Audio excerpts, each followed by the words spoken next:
மேற்கொள்கின்றனர்.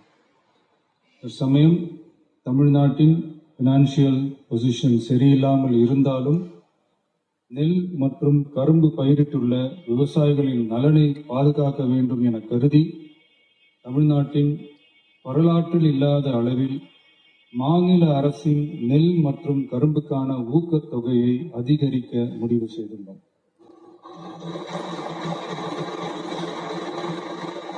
நெல் கொள்முதல் பருவம் வரும் செப்டம்பர் 1ஆம் தேதி தொடங்க இருப்பதால் குறைந்தபட்ச ஆதரவு விலையுடன் மாநில அரசின் ஊக்கத்தொகையாக சன்னரக நெல்லுக்கு குவிண்டால் ஒன்றுக்கு ரூபாய் 289 மற்றும் பொது ரக நெல் ஒன்றுக்கு ரூபாய் 159 என உயர்த்தி சன்னரக நெல் ரூபாய் 2750 பொது ரக நெல் ரூபாய் 2600 என வழங்கப்படும்.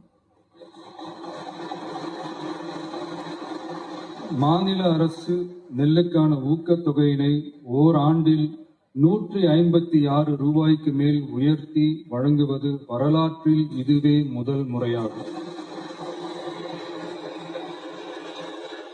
அதேபோல 2025-26 கரும்பு அரவை பருவத்தில் சர்க்கரை ஆலைகளில் பதிவு செய்து கரும்பு வழங்கும் விவசாயிகளுக்கு ஒன்றிய அரசு மெட்ரிக் டன் ஒன்றுக்கு ரூபாய் 3290.50 நிர்ணயம் செய்துள்ளது. அதற்கு மேல் தமிழ்நாடு அரசால் சிறப்பு ஊக்கத்தொகையாக டன் ஒன்றுக்கு 709.50 ரூபாய் வழங்கப்படும். இதன் மூலம் விவசாயிகளுக்கு டன் ஒன்றுக்கு 4000 ரூபாய் கரும்பு விலையாக கிடைக்கப்பெறும். கடந்த 5 ஆண்டுகளில் கரும்பிற்கான சிறப்பு ஊக்கத்தொகை 156 ரூபாய் மட்டுமே உயர்த்தி வழங்கப்பட்ட நிலையில் தற்போது முதல் ஆண்டிலேயே 360.50 ரூபாய் உயர்த்தப்பட்டுள்ளது